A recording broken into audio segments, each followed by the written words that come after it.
Good evening. I wanted to talk about what I wanted to talk about now was what it means to move on to a new world.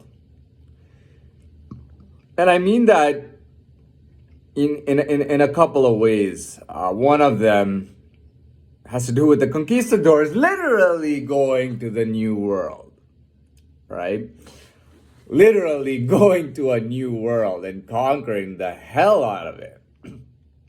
But what I really mean is living in one type of world your whole life, and then moving on away from that world to a new world filled with new challenges, new techniques, new people, new landscapes, new views, new horizons, new timings, and new in the sense of being shocked in the beginning. You know what? If you can be hated enough, you will find that when you're in your first world, right, you will find that they will try to throw just about anything they can throw at you. They will consider you to be part of their world and for you not to go anywhere. Now, what happens is that as this is going on, it's catching the attention of maybe you could call them different worlds. And they're catching attention on you. Now, what would happen is that they would throw everything they have at you, right? And you keep beating it and beating and beating it. For me, I was on a treadmill, to be very honest. They just kept moving and moving and moving, and every day I would just lift my feet up rather than actually running. When you're running on the ground, it's actually real physical running. You're actually pushing off the ground with your feet. When you're running on a treadmill, you are literally just lifting your feet up. So you're kind of just like hopping or skipping along as the treadmill moves. I was on a treadmill. They just kept throwing stuff at me every day, and I just kept moving my feet up. And both sides were frustrated of being stuck in that cycle. Or I would say me and that world were stuck in being in that cycle. Now, as of a couple of months ago, as I become president, blah, blah, blah, blah, I've already talked about that. I'm actually pushing off the ground. What happens is that the original world throws everything at you, and they find that they can't do anything to you. And not only that, but they find how more superior you are than them. And at first it's a shocker, then they break down, then they accept it. And then you move on. Before moving on to New World, sorry.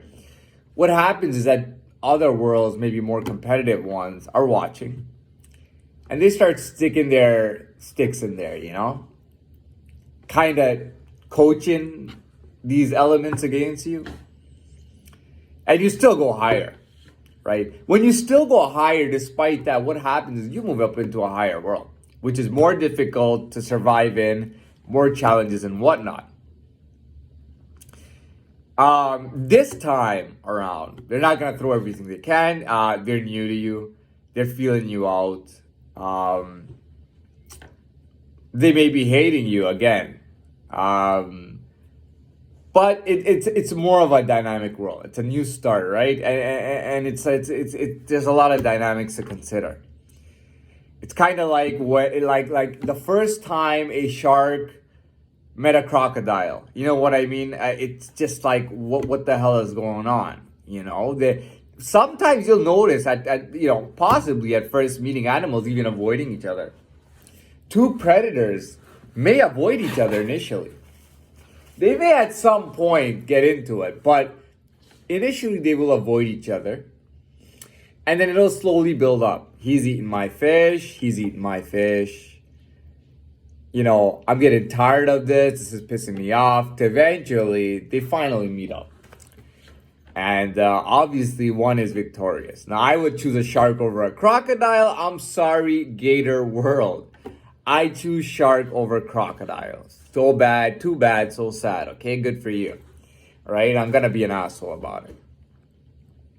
Now you go in this new world and everybody's a bit tentative, people don't know what's going on. They don't want to move in too fast, you know what I mean? Now, what you will find is that you being in this new world, legitimately, you're in there, that this old world and this new world is looking at each other. And they're kind of spiteful, right? And they'll probably go at it. They probably will. What is my place in this situation? Really, I have no place in this situation. It's too early for me to interfere in this. I cannot interfere in this. I can, but I cannot. And I cannot because it is not in the shark's nature to interfere in this. It's not in the shark's nature. These guys are gonna interfere. Are gonna do what they need to do. Most likely, one will put one in its place. To be very honest, even if you have a if you have a band of piranhas, within a gigantic school of fish, I'll tell you right now, they may bite at the crocodiles to kind of hurt them, especially on the tail.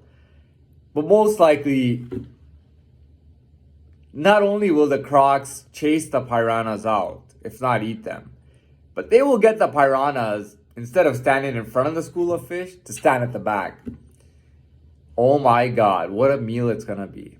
What a meal it's gonna be for the crocodiles. All right? And okay, back to me, back to the shark, right? I got no place. I'm feeling it out too, just like they're feeling it out. Everybody, we're feeling it out. But it's a new world. And it's about time that one stepped into a new world. So what was it? So my whole thing was supposed to be about going into this new world, right? You're in this new world, and it's a different ball game, a different situation. You got to think to yourself: is it a new me too? Am I a new me? And in this case, yes, definitely so. Definitely so. Sharks do change.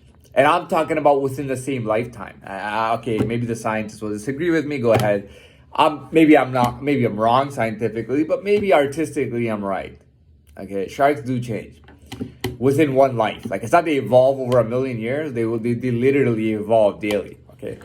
Anyways, going back to the point. This is a situation. This is the situation. So what else can I say to conclude this about the new world? I mean, man, look, where 1,000 bands of men failed, one band of men known as the Conquistadors conquered all of Latin America.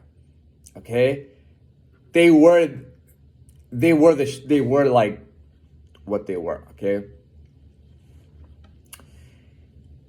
I mean, if I was to find Hernan Cortez by himself, in the Aztec land, he was gonna get chewed up. Or at the very, you know what? I'll tell you what happens when a community meets a strong personality, like a lion, a strong personality, or like a shark, whatever they are, a strong individual personality.